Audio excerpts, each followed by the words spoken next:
candy, and that's nice. But then I always think, I want to take it, I want to believe it's all right, but, you know, maybe there's strychnine in it, you know.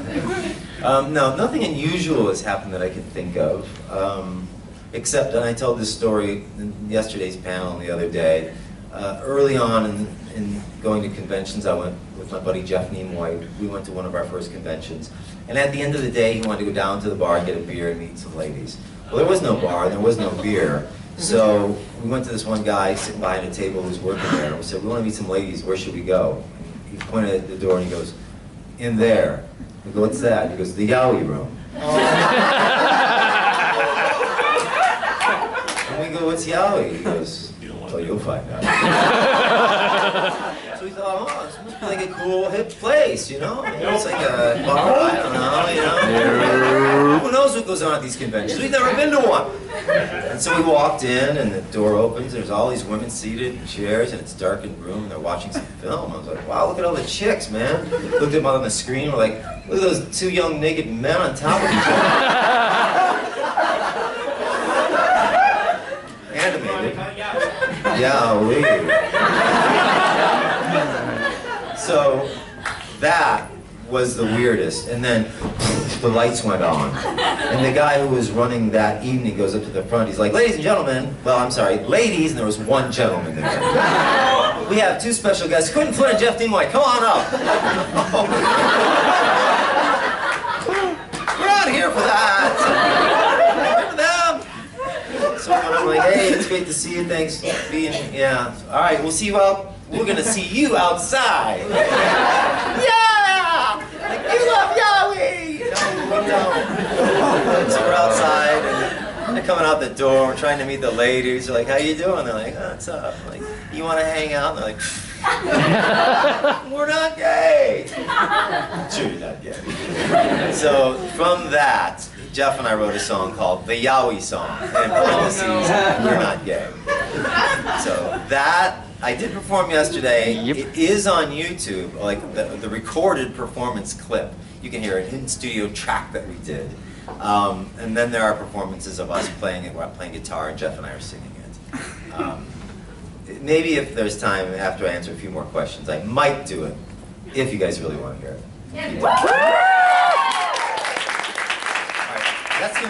That will close out our questions. And there's only probably 3 or 4 more tops, right? Don't anybody add in if your hand was. I picked like 5 or 6 of you, so that's it. Yes, you. Okay, so I'm sorry for spoilers for people who have not seen Kingdom Hearts Dream Drop Distance. Okay, if you haven't seen Kingdom Hearts Dream Drop Distance, put your fingers in your ears. I bought it, but I don't have a 3DS, so. Well, at the very end, when you found out that Axel had a Keyblade, what were your thoughts? Like, were you like, what? How did this happen? Were you surprised? Did you expect it? It wasn't expected, you know. It was awesome. I was like, wow, finally, it's about time. And I went, you know what? There's a good chance I'm coming back. Really? Real character. Yeah, that's kind of what I thought. I was like, I got a chance in this series, huh? I don't have to audition for another character. Yeah, we can't have you. You sound too much like Axel. But I can do other voices too.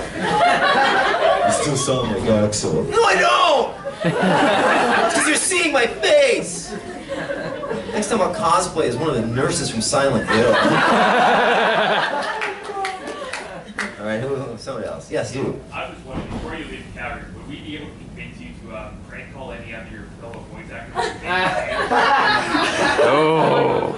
Probably not, because we don't have the time, unfortunately. But yes, I didn't prank call David. That's the thing. I was at a convention in Wichita, Kansas. I was doing a stand-up show at the end of an evening, I think it was. And somebody asked me about David. Are you really friends? I said, yeah, we're really friends. No, you're not. Yes, we are. I've known him forever.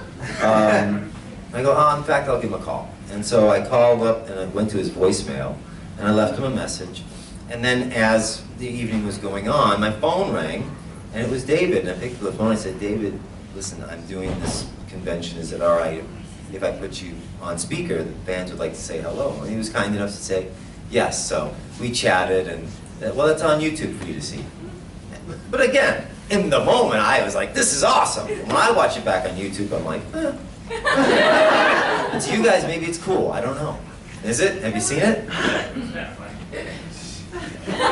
Really? It's kind of funny.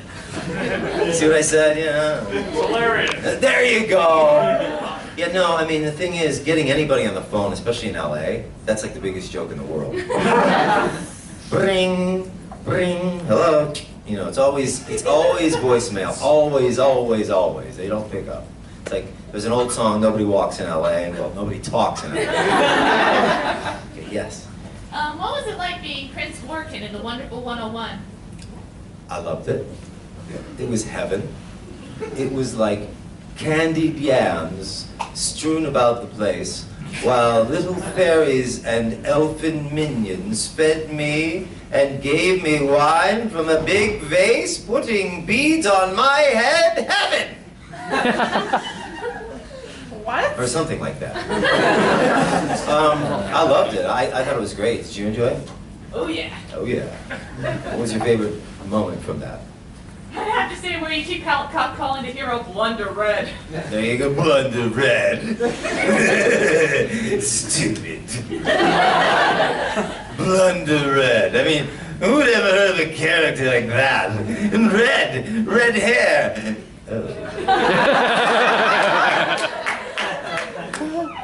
Yes. If somebody wanted to do what you do, where would you tell them to start?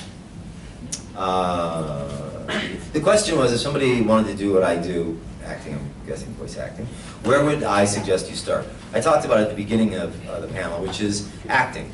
Take acting courses, improvisational acting, improv, sketch comedy. I love improv. Is good for that because it gets us back to a place of playing, like I said before, which is very important. And then you'll eventually have to take some voiceover workshops. I would recommend it. Because through that, you'll get the tools to know how to break down copy, whether it's for commercial voice acting or something in animation or video games or anime, which are all very similar because they're character-based. But you want to be able to, you know, act and be able to take direction. So anything you can do that's creative in that way, I would say take those steps. And when you get to a point that you're ready, put together a demo.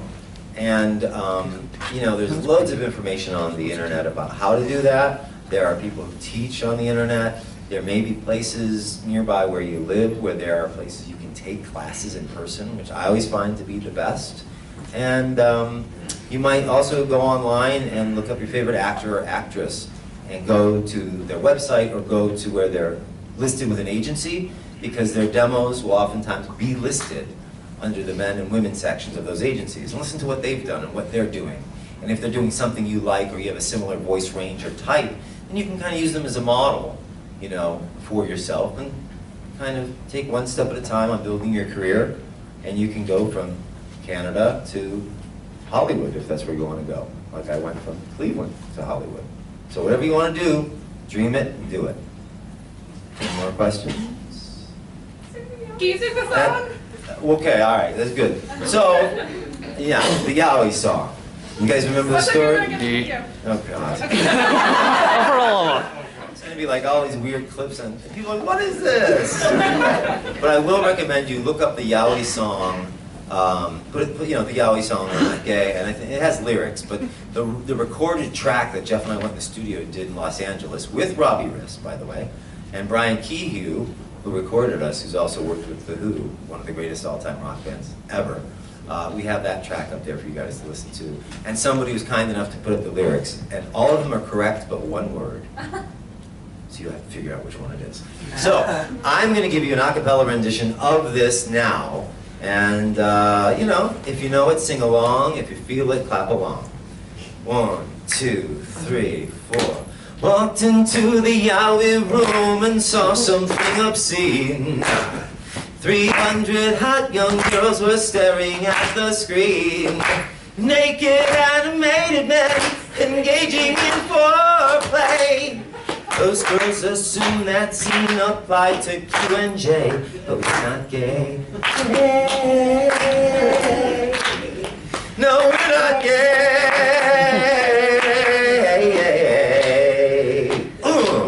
We know that lots of you would be in fangirl bliss if you would get to see Axl and Roxas kiss.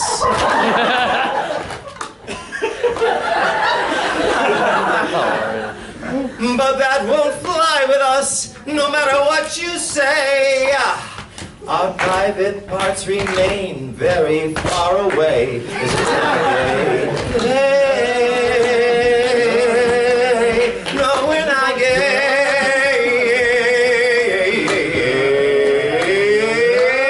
No, we're not saying there's anything wrong with that.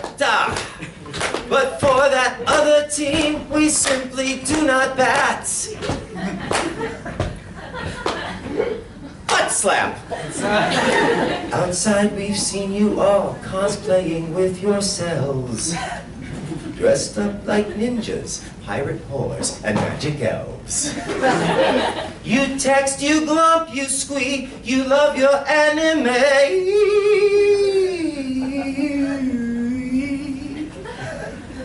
Girls are boys, boys are girls, and baby, that's okay. Hey, hey, hey, hey, but we're not gay. Hey, hey, hey, no, we're not gay. No, we're not gay.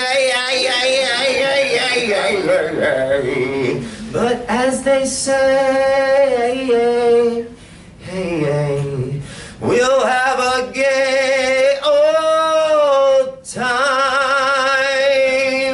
Wilma!